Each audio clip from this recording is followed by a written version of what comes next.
Right now, I guarantee millions of people are trying to, you know, learn a completely new skill or maybe master a new field. Oh, definitely. Or pass some massive certification for their career. Exactly. And the crazy thing is, they are doing the exact thing that is practically guaranteed to make them fail, which is they are downloading more information. Right, the classic trap. I mean, we've all been there, right? Yeah. You decide to learn something, and your very first instinct is to open like 20 different browser tabs. You download a dozen PDFs, you bookmark 5 different YouTube masterclasses. And you feel so productive doing it. Yes, you feel incredibly productive. But in reality, you are just setting this massive trap for yourself. Because in today's world, whether you're prepping for a huge presentation or trying to master a complex topic, the biggest enemy isn't finding information. No, not at all. The biggest enemy is that we are absolutely drowning in it. You are literally suffocating under the weight of too much content. It really is kind of the defining paradox of modern learning, I think. We have access to literally everything humanity has ever discovered right in our pockets. Yeah. But somehow we retain less and we feel more intellectually paralyzed than ever before. And that is exactly what we are unpacking in today's deep dive. We're looking at this modern learning crisis, but we're doing it through the lens of one of the most, honestly, notoriously grueling, high-stakes environments on the planet. Right, the UPSC exams in India. Exactly. For anyone unfamiliar with it, that's the Union Public Service Commission exam. Yeah. It is basically the ultimate gateway to India's civil services, and millions of people spend years, like literally years of their lives preparing for it. Which is just staggering to think about. It really is. But to be clear to you listening, our focus today isn't just on the test itself. We're actually digging into this fascinating stack of manifestos, program structures, and some direct Q&A excerpts from a preparation platform called Elevate IAS. Yeah, which is led by a mentor named Abhilash Sir. And what's fascinating here is that these documents, they aren't just giving you a few quick test-taking hacks. Oh, no, not at all. Right. They provide this incredibly rigorous blueprint for something they call preparation efficiency. Elevate IAS is trying to solve this fundamental problem of, well, how do you filter out the noise? Especially when an entire multi-million-dollar industry is aggressively built on selling you more hype, more data, and more content. Right. So our mission today is to extract that exact blueprint. We really want to figure out how to build intelligent, ruthless self-study habits and, how to prioritize our strictly limited 24 hours a day. Because it's not just a strategy for an exam. Exactly. Looking through this material, it feels like a survival guide, a guide for how to process information and build a truly analytical mind in this crazy age of overload. Yeah, and to really understand their approach, we have to look at the ecosystem they're pushing back against. The material we're looking at, it's very upfront about acknowledging the giants in the room. Right, the massive coaching institutes. Exactly. In that UPSC prep world, you have these deeply entrenched institutes. And Elevate IAS, they don't pretend those giants don't have real tangible advantages. Yeah, they don't shy away from that at all. They list out the advantages pretty clearly. These mega institutes have, famous faculty members, tens of thousands of students, massive established branding. Huge peer groups for competition, too. Yes, and these very rigid offline discipline structures. It's an absolute behemoth of an industry. They also have endless, towering libraries of content, like an unbelievable amount of material. But the core argument Elevate IAS makes, and I think this mirrors our broader information age perfectly, is that aspirants are no longer failing because they lack access to material. Right. That era of scarcity is completely over. It's gone. Okay, let's unpack this for a second because it makes me think of this analogy. It's like we went from wandering in a desert, completely starving for facts, and desperate for any single drop of knowledge. Straight into a massive all-you-can-eat buffet. Yeah. Exactly. Straight into the buffet. And now people are just gorging on every PDF, every single study guide they see on Telegram or whatever, until they get intellectually sick. Yeah, they're over-consuming. What they actually need is a nutritionist to tell them what to cut out. Not, a bigger plate to pile more food onto. That is the perfect way to visualize it.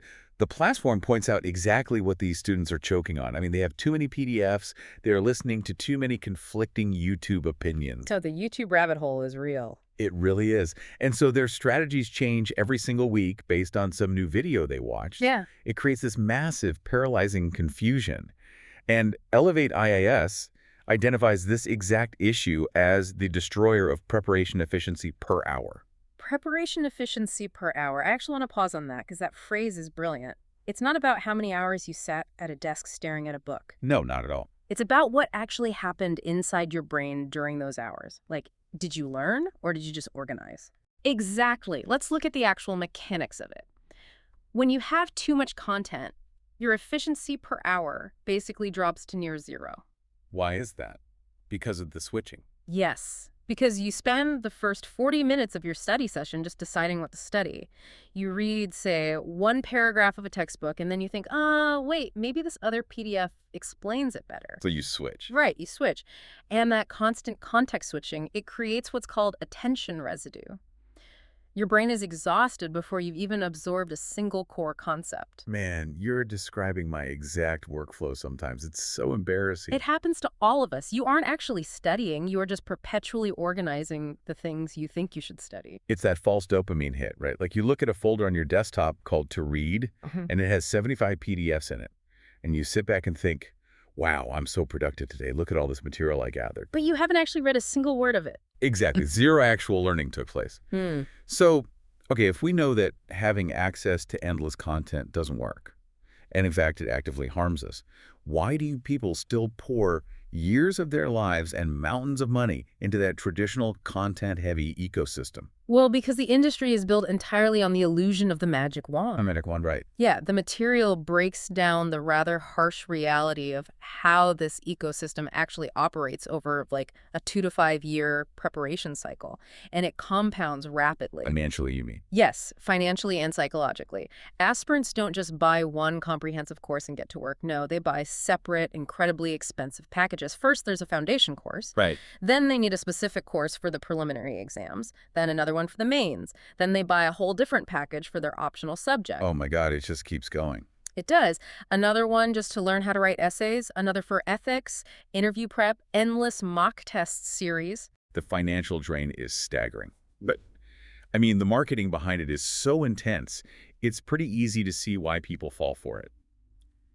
Looking at the documents, they mention that almost every major institute claims the exact same toppers. Right, the students who ultimately score the highest. Yeah. But mathematically, that is impossible. How does someone get claimed by 5 different rival schools at the same time? It happens because the definition of being a student is stretched to its absolute breaking point by these marketing departments. And the Times of India actually noted that regulators are starting to question these exaggerated claims. Oh, really? So they're finally cracking down. Yeah, because the reality is that a highly successful student might have just bought one single test series from Institute A just to practice under timed conditions. Okay. Then they might have used a free PDF they found on a Telegram channel from Institute B. Okay. They watched a couple of free YouTube videos from Institute C. But they're mostly just studying alone. Exactly. Ultimately, they succeeded through thousands of hours of grinding self-study alone in their room.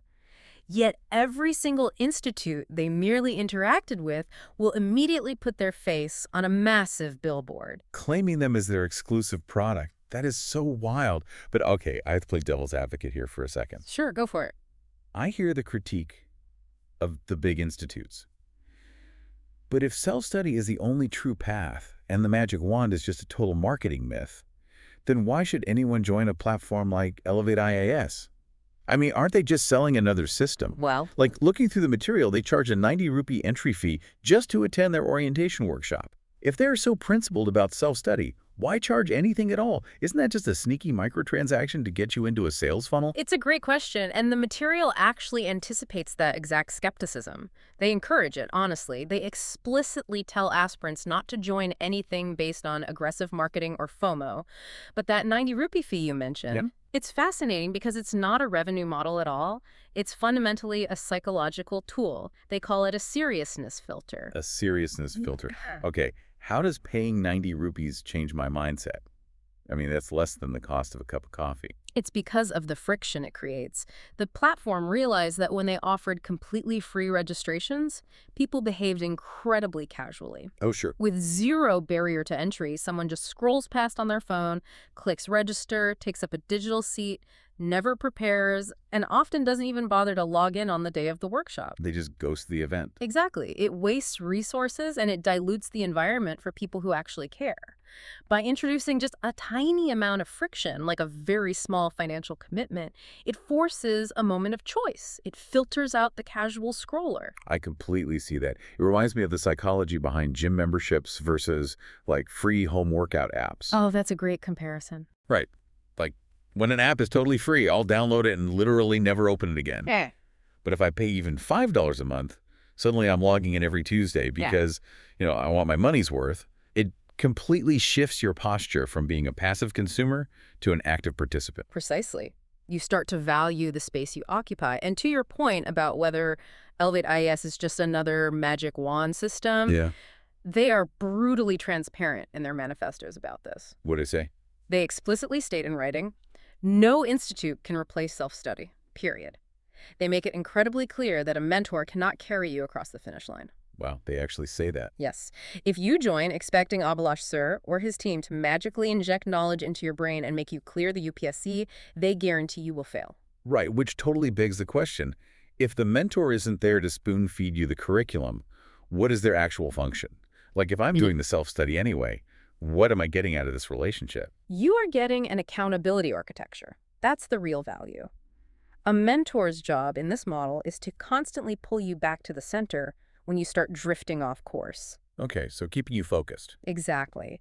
They give you a realistic plan so you don't overstudy and burn out. And crucially, and this is where the mechanics really matter, they are there to manage the psychology of failure. The psychology of failure. That's interesting. Yeah, imagine you take a mock exam and you just bomb it completely. You fail miserably. My natural instinct would be to panic, throw out my entire strategy, and go buy 3 new textbooks. Right, everyone does that.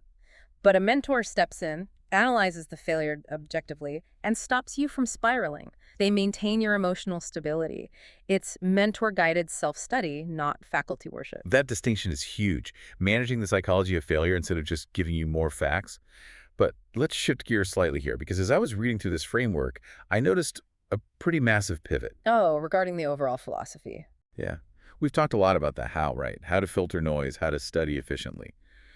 But the platform reveals a radical approach to why this material is being taught in the first place. It really does. It's not framed as just passing a test to get a fancy government job. It's presented almost as an entire operating system for viewing the world. Yes, and if we connect this to the bigger picture, Elevate IAS makes it very clear that they were not built solely to coach for an exam. The deeper, foundational goal is to help individuals truly understand the mechanics of the country. Meaning what, exactly? Meaning its institutions, the gritty reality of its bureaucracy, how federalism actually functions, and how policy moves from just being text on a paper to impacting the real world. And obviously, we need to be really clear here for the listener. As we discuss this, we are not taking any political sides. Oh, absolutely not. We're not endorsing any specific political ideology at all.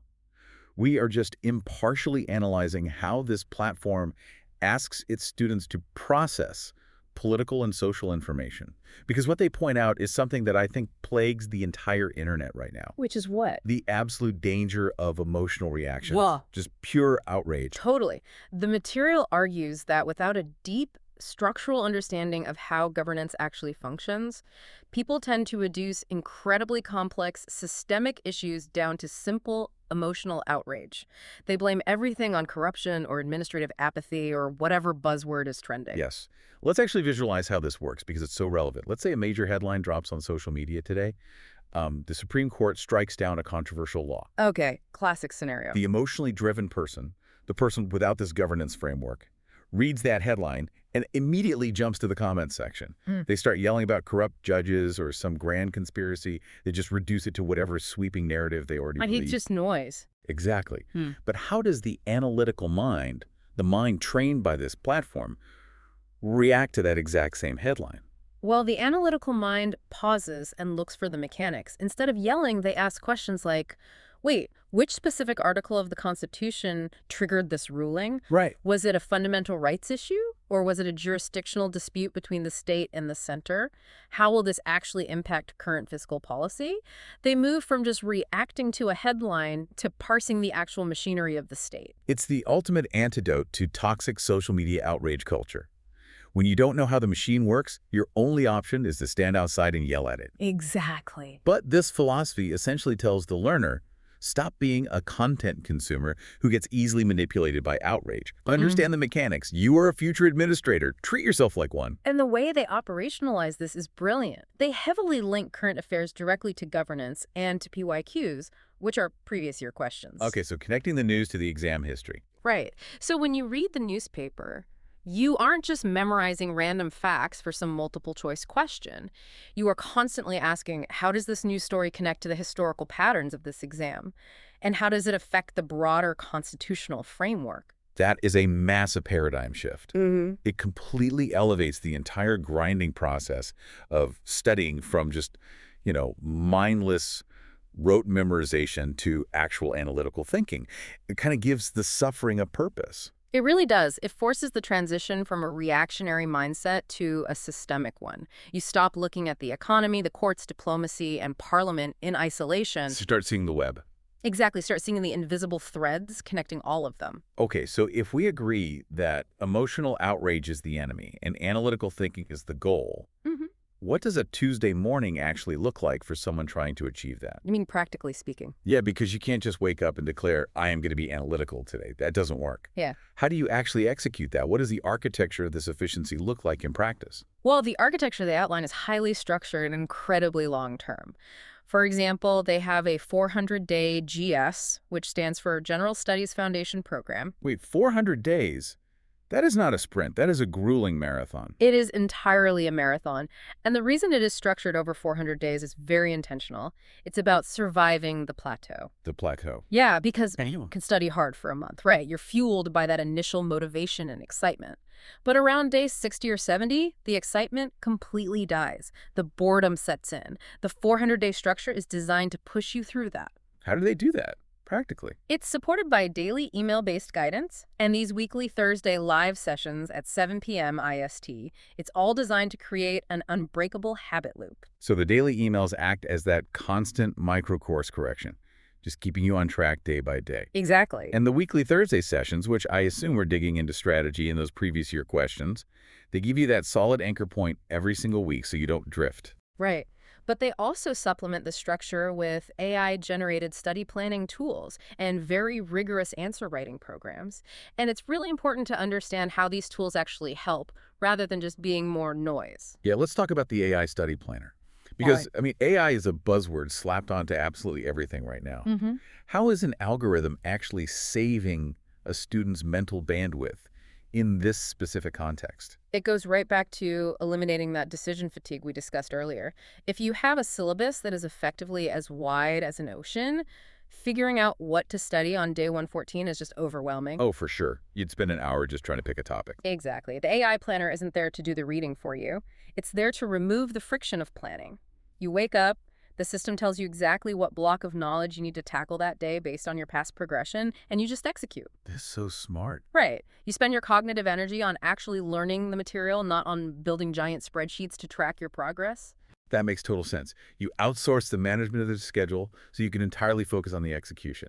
And all of this structure, the AI planners, the 400 days, the weekly check-ins, it's all built because they know exactly what the exam ultimately demands. And looking at this material, it is clearly not demanding the loudest marketing or the biggest classroom. Not at all. The platform is pretty definitive on what success actually requires. High-stakes environments reward recall under immense pressure. They reward objective, analytical problem solving. And relentless consistency over months and months of isolation. Yes, and above all, they reward emotional endurance. Emotional endurance. I really want to highlight that phrase because you rarely hear it in academic prep. Right, usually you hear about IQ or memory tricks or speed reading. But emotional endurance, the sheer capacity to keep going when you feel like you are failing, the ability to not get swept away by the panic when you see literally a million other people applying for the same spot, it is the single most vital trait. Because at the end of the day, you're alone in that room. Exactly. When you finally sit down in that exam hall, you aren't bringing your famous faculty members with you. You aren't bringing your Telegram PDFs. You are completely alone with your own mind. If you haven't built the endurance to sit with difficult, confusing problems without panicking, all the knowledge in the world won't save you. So bring it all back to the listener right now. Right. If you are looking to start a massive project or maybe learn a difficult language or pivot your career entirely, Yeah. and you're staring at an ocean of online courses and boot camps, and you don't know what to do, how do you evaluate where to put your time? If we're using the Elevate IAS framework, what is the ultimate checklist you should run these options through? Well, the material actually provides a very practical set of metrics for exactly this. Before you commit your time and your money to any ecosystem, you have to completely ignore their marketing claims. You Right. ignore their posters. You ask yourself one core question. Does this specific tool or program actually reduce my confusion, or does it just give me more things to juggle? Does it reduce my confusion? That is metric number one. If a new app or class just adds another layer of noise to your day, it has failed you, no matter how prestigious it looks. Exactly. Then you ask, does it tangibly improve my ability to revise what I've already learned? Does it force me to practice actual problem solving, like answer writing? Does it save me time? Yes. And crucially, does the structure of it keep me consistent on the days when I have absolutely zero motivation? It just strips away all the vanity metrics. Yeah. Because, as the framework so profoundly points out, your biggest limitation in any high-stakes endeavor is not your bank account. No, it's not. Your absolute biggest limitation is your finite number of years, your daily mental energy, your focus, your emotional stability, and the strict reality that you only have 24 hours in a day. It is a sobering realization, honestly, but it shifts the power dynamic entirely. It demands that you take total ownership of your own attention. It really is empowering. Okay, let's tie all these threads together. We started by diagnosing the modern learning disease, basically. How having an absolute abundance of content has paradoxically completely paralyzed us. We're starving while sitting at an all-you-can-eat buffet because we can't decide what to put on our plate. Exactly. And then we examine the myth of the magic wand. How buying 10 different programs won't save you if you lack the discipline for mentor-guided self-study. We also explored that really crucial shift in perspective, how the ultimate goal of true education isn't just to pass a test, but to build a mind capable of analyzing systems and governance. Right, rather than just reacting to every headline with emotional outrage. And finally, we broke down the actual mechanics of efficiency, using structure to eliminate decision fatigue and prioritizing consistency and emotional endurance over the hype of endless content gathering. The ultimate takeaway here is that curation is king. If your greatest asset is your mental bandwidth and your time, you have to protect it fiercely. You have to be ruthless about what you let into your brain. Which brings us to an incredibly important question to leave on. Okay, let's hear. If we connect this entire philosophy to the bigger picture of our daily lives, we talked extensively about that 90 rupee seriousness filter earlier. Right, how adding just a tiny bit of friction stops casual behavior and creates intentional participation. Adding a toll to create value. Exactly. So here is a final provocative thought for you to mull over today. If we accept that success relies entirely on protecting our emotional endurance, rather than just accessing unlimited data, how might we redesign our normal everyday habits? Oh, that's interesting. Imagine if we applied a literal seriousness filter to the news, the podcasts, and the social media feeds we scroll through every single day. Wow. If you had to consciously pay a toll, whether it was a tiny microtransaction or even just a significant intellectual entry fee for every single headline you clicked or video you watched, how drastically would your understanding of the world change by tomorrow morning? Are you just mindlessly gorging at the buffet, or are you actually intentionally choosing what nourishes your mind?